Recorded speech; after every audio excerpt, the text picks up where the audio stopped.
Yo, what's up mga Kayokabs? Magandang araw po muli sa inyong lahat at syempre, narito po muli ang inyong lingkod, Master Lekim. At welcome back po muli dito sa ating Master Lekim TV. Bago ko po simulan to ating video ngayong araw mga bayang karista, make sure na dapat nakalike na po tayo at nakasubscribe. Pakishare na rin po ito ating video. Siyempre, pakihit na rin po yung notification bell or bell icon para po maging updated po kayo sa mga susunod ko pa pong upload na video.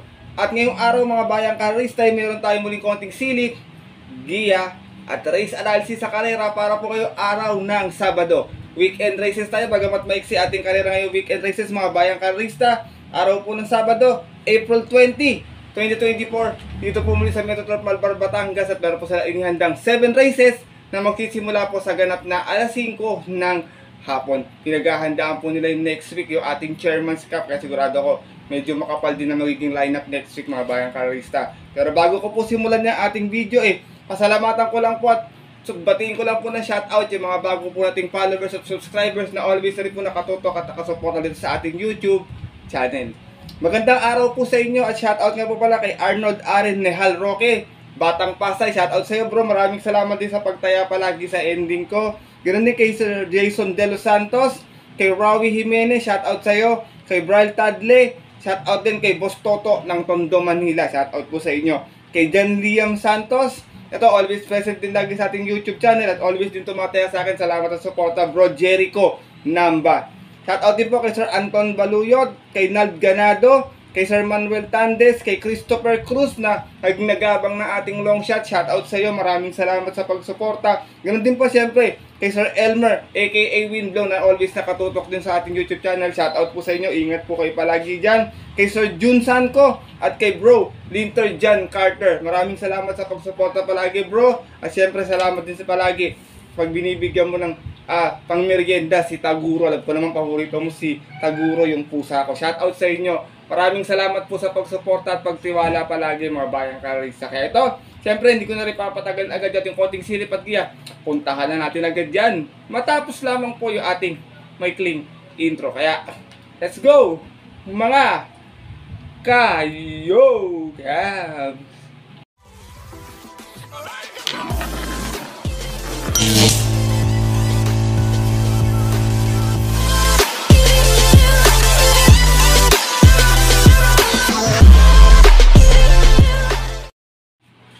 At gaya nga po ng nabanggit ko kayo na sa ating intro, meron tayong 7 races ngayong araw po ng Sabado. Tigitigisang set labang, winner take all, pick 6, pick 5 at pick 4. Medyo manipis na konti ating lineup pagkabayang karisa, pero di ko may mga tsambang dihado dito. Kaya kung may kursunada pa po kayo maliban po sa mga giyang bibigay ko po, huwag niyo pong kalimutan isama sa inyong diskarte at mga rota mga Kayokabs natin ha. Kaya ito, simulan ko na rin agad mga konting silip at giya. Siyempre wala na pong patumpik-tumpik pa. Good luck po sa inyong lahat. Happy racing and start na po tayo.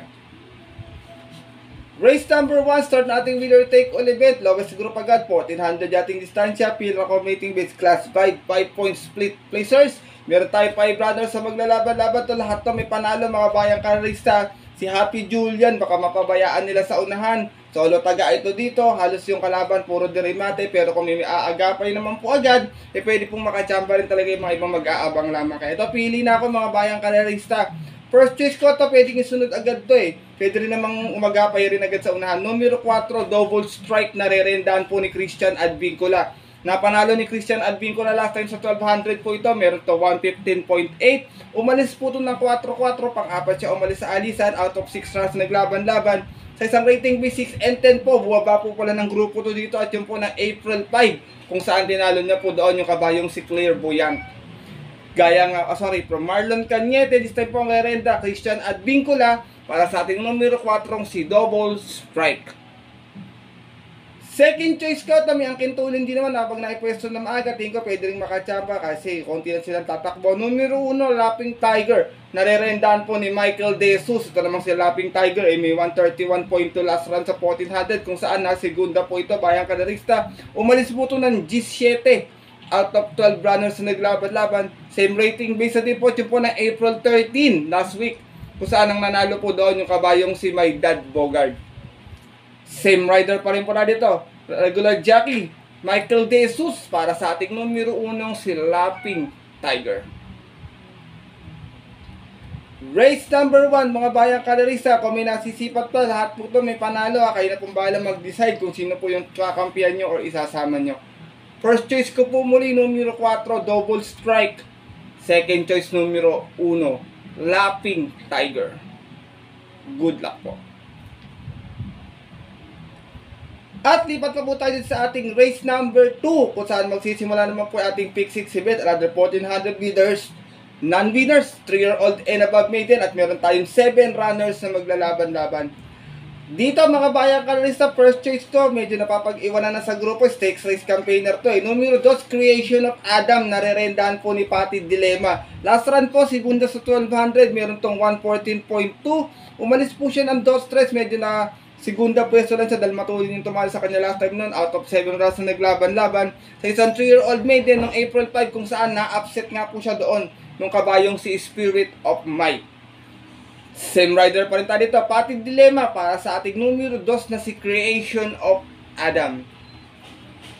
Second choice ko, isa pang napag-iwanan na rin sa grupo sa maiden, numero 4, American Ford, lone imported horse in this race, narerendahan po ni Marlon Cañete. Ito naman po si American Ford, last run may 129.6, na segunda po, umalis sa isa-is, medyo may kakunatan kasi itong kabayo na to Out of 10 runs naglaban-laban sa isang 3-year-old maiden no April 6, kung saan ang nanalo naman po doon, yung bagong imported horse na si Birchton. Same rider pa rin tayo dito, Marlon Cañete para sa ating 4 si American Ford.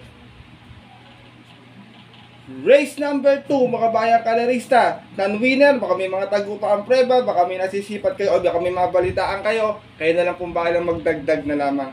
First choice ko po muli, numero 2, Creation of Adam. Second choice, American Ford. Good luck po.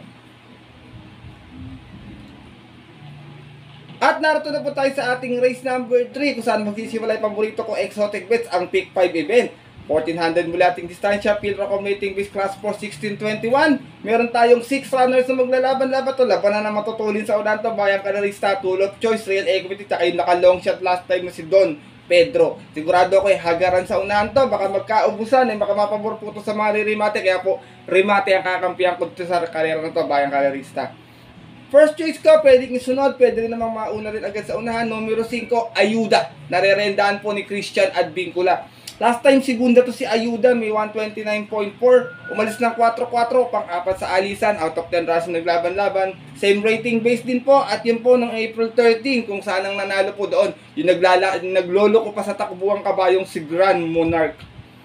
Same rider pa rin tayo dito, Christian Advincula, para sa ating numero 5, si Ayuda. Second choice ko, to, pwedeng makinabang talaga kung sakasakali, konti lang silang tatakbo, hindi matatraffic sa alisan. Ano pala, horse to beat pala to dito. Numero 6, Oradas Gray, narerendahan po ni Kelvin Abobo. Ito namang si Oradas Gray, may 128.2 sa 1400 last time. Dumating po itong pang 5, umalis po to ng 11-11 sa alisan, out of 14 runs na naglaban-laban. Sa isang rating by 1621 natin po ng March 17, kung saan ang nanalo po doon last race yung kabayong si Real Equity. Same rider pa rin tayo, regular jockey Kelvin Abobo para sa ating numero 6 na si Oradas Gray. Race number 3, kung may kursunada po kayo sa mga matutulin, maaari po kayong magsama or magkaladkad para po meron kayong kagad nasa unahan, meron din po mga re-remate, kayo na pong bahala. First choice ko po muli, numero 5, Ayuda. Second choice, numero 6, Oradas Gray. Good luck po. At narito na po tayo sa ating race number 4. Simula na ating pick 4 event. 1400 muli, lowest group muli. Field accommodating base class 5 5-point speed placers. Meron tayong 6 runners na maglalaban-laban.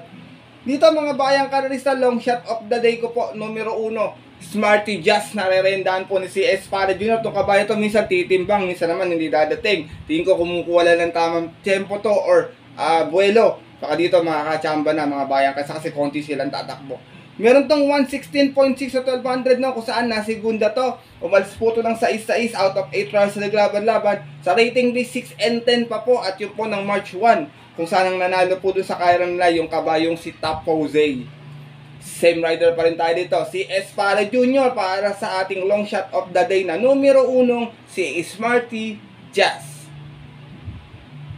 Second choice ko, isa pang medyo hinug na rin. Tingin ko medyo kahit may edad yung kabayan, humahaba na yung hininga sa unahan. Numero 4, Lady of Peace, narerendahan po ni DL Camaniero. Last time, kala ko makakabulaga ng long shot to. Medyo nagdatingan lang talaga yung mga ririmate.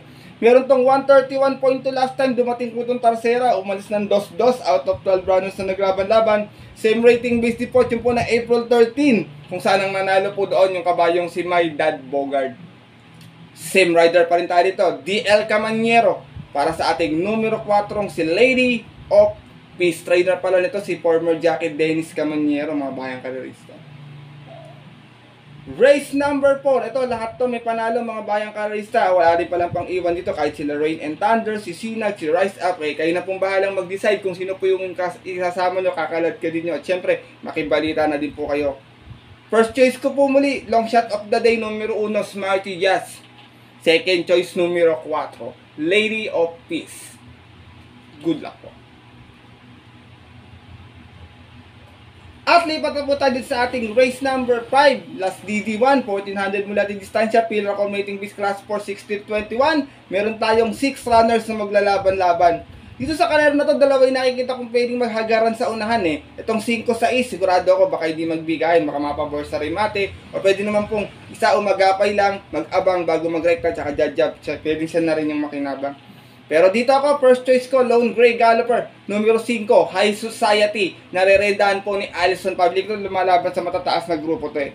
Meron tong 128.2 sa 1400 nun, bayang Karisa. Nanalo po siya, uno-uno inalis niya, halos banderang tapos po. Out of 11 runs na naglaban-laban. At yun po sa rating base 22 and 27 pa, buwaba na po siya ng grupo dito. At yun po ng March 13, tinalo niya po doon yung kabayong si Silab.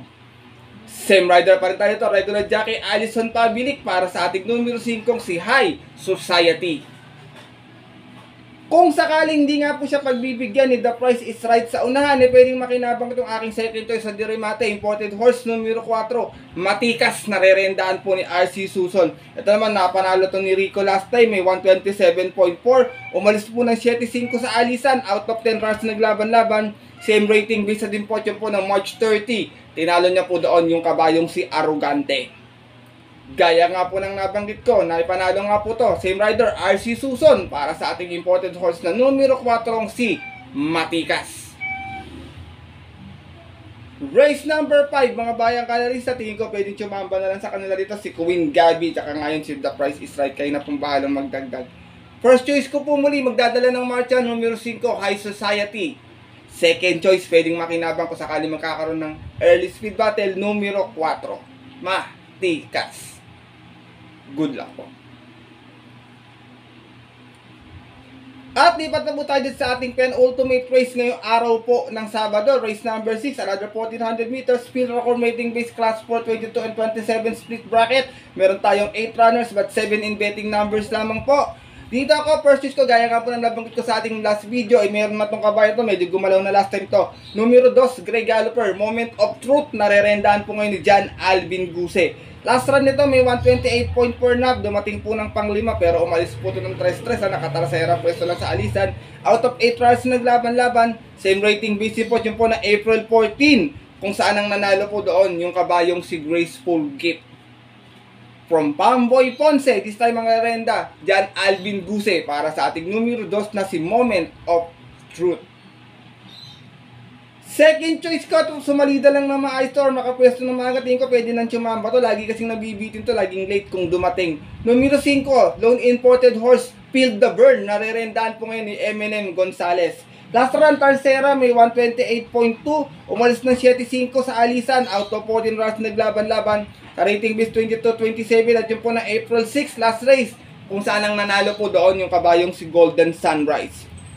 From regular jockey niya, John Paul Agus, sa susubukan this time kay Eminem Gonzalez, ang renda para sa ating numero 5, si Feel the Burn. Tamang-tama, mainit ngayon, kaya Feel the Burn.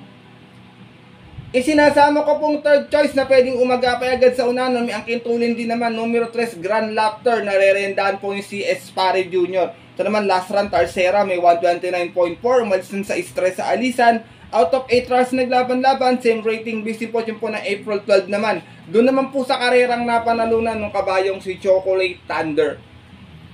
Same rider pa rin tayo dito, regular jockey si Espare Jr. para sa ating numero 3 na si Grand Lapter. Race number 6 mga bayang kalista, nakikita ko na lang na pwedeng may chamba rito yung numero 6 na si Mythic Layla, pero yung rest po kayo na pumbala kung may nasisipat kayo. Tsaka to si Wallop, tingin ko may chamba rin dito to. Last time medyo hindi namang ginalawan to, malakas yung laban kasi. First choice ko po muli, numero 2, Moment of Truth. Second choice, numero 5, Feel the Burn. At third choice po yung numero 3 na si Grand Laughter. Good luck po. At narito na po tayo sa ating huling karera ngayong araw po ng Sabado para tingnan lahat ng exotic bets sa dito mga bayang karerista. 1400 meters speed, accommodating base class 5, 6, and 10 split. Meron tayong 9 runners na maglalaban-laban dito po sa karera na ito. Dito ako, first choice ko, numero 5, Go G Go. Narerendahan po ni Apprentice Jordan Guerra. Itong kabayo na to, pwedeng sunod, pwede rin naman parimatihin o iuna pag ginsto. May 129.2 last time to, nanalo po to sa 1400, umalis lamang ng 3-3 out of 7 rounds na naglaban-laban. Sa rating B6 and 10 din po, yun po ng March 24, kung saan tinalo niya po doon yung kabayong si Cool Ma'am. From JB Guerra, this time ang rerenda, Apprentice Jordan Guerra, para sa ating numero 5, si Go G Go. Second choice ko, nag-uumentong kabayo, Grey Galloper, numero 4, Muni Money Man. Narerendahan po ni Christian Advincula. Kung sakasakali mananalo si Double Strike sa race 1, pwedeng siya yung magsara ng karera, bayang karerista. Opinion ko lang po yan. Galing ito sa dalawang sunod na panalo, may 130 flat po to last time. Nanalo to, umalis ng 3-3 out of 12 rounds na laban-laban. Sa rating base, 5 placers lang po, umakyat siya ng grupo dito, pero dati namang mataas ang grupo nito eh. At yun po na April 12, tinalo niya po doon yung nayamadong si Glenn Das Magic. Same rider pa rin tayo ito, nagamayan ng bata to, Christian Advincula. Itong ating numero 4, si Muni Money Man. Isinasama ko pong third choice, horse to beat, numero 6, One of a Kind. Narerendahan po ni JB Bakaykay. Ito naman last run, segunda din po. May 129.6 sa 1400, umalis ng 2-3, medyo nakakaagapay na rin sa unahan to. Dati kasi sa likod ng gagaling to eh. Out of 13 rounds sa naglaban-laban sa rating B6 and 10, at yun po ng April 6, kung saan ang nanalo po doon sa karera na yun, yung kabayong si Kentucky Rain. Same rider pa rin tayo dito, JB Bakaykay, para sa ating numero 6 na si One of a Kind.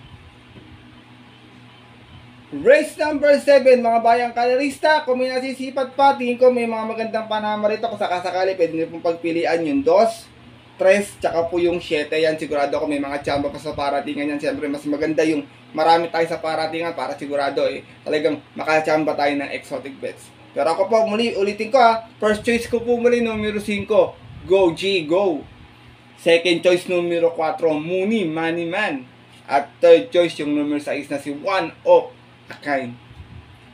Good luck po. At yun po mga bayang karerista, at ang ating mga kayokaps ay natapos na po ito ating video na ating konting silip at giya ngayong araw po ng Sabado, na sana po makatulong po sa inyong diskarte at pananaya. Maaari nyo po itong sundin kung kursunadan nyo po yung ating mga giya. Kung hindi naman po, wala po problema mga bayang karerista. Medyo dihadista po kasi talaga ako, kasi ang opinion ko po nasa dihado po talaga ang yummy dividends natin mga bayang karerista, kaysa nga naman po itaya natin ng yamado, minsan po natatalo pa. Baka po sa dihado makachamba tayo, at least yung pera tataya natin pwede maging doble, triple o 10 doble pa kung sakaling makakachamba tayo. Kaya hinihingi ko po ng paumanin sa inyo, kung minsan po puro dihado yung mga binibigay ko pong giya, kahit po may mga patok sa KT, di ko po kinukuha kasi may mga sarili lang po ako opinion. Pero nga, gaya nga po ng sabi ko, sariling aral ko lamang po to mga kayokabs natin na kuro-kuro at opinion po sa karera. Pagdating po ng tayaan, syempre mas mananay po yung sarili nyo pong kursunada, pera nyo po yan, and always po, kayo pa din po yung masusunod. Good luck po muli sa inyong lahat, and have a blessed Saturday racing po mga kayokabs natin. Muli ako po yung nagpapasalamat sa walang sawang pagtutok, suporta at tiwala palagi dito sa ating YouTube channel. Bagamat yung ibang nagko-comment sa akin sabi, i-audio ko na lang daw po. Pero siyempre, kung ano po yung nakasanayan ko, hindi ko naman po babaguhin na. At I hope naman po nauunawaan nyo mga bayang karerista, at saka yung mga ganong klaseng comment po hindi ko na lang po yan pinapansin. Kasi po, sanay na ako dyan. Nagsisimula naman po ako sa pag-vlog. Marami talagang, may mga nasasabi din talaga. Ang mga tao po kasi talaga minsan, pag talo yung giya mo, maraming masasabi sa'yo. Pero pag nanalo naman po, wala ka naman po maririnig sa kanila. Pero wala pong problema sa akin nyo, kasi sarili nyo naman pong pera yung tinatayaan nyo. Kaya muli ako po yung nagpapasalamat sa inyo, lalo sa mga nagtitiwala, nakasuporta at nakatutok at nag-aabang palagi dito sa ating YouTube channel. Mabuhay po kayo at sana po makachamba po tayo ng dihado, makatama tayo ng mga paborito natin exotic bets. Muli mga bayang karista, maraming salamat po. At yun po, hanggang dito na lamang tayo. Medyo napahaba na naman yung kwento ko. At magkita-kita lang sa susunod ko pong upload na video. Ito po muli ang inyong lingkod, Master Lekim, na always po nagsasabi sa inyo at palaging nagpapaalala na ang karera po dapat po libangan lang. Dahil ito'y talagang tsabahan lang at talagang tapat-tapat lang. Minsan swerte po talaga. Minsan malas, talagang hindi para sa atin.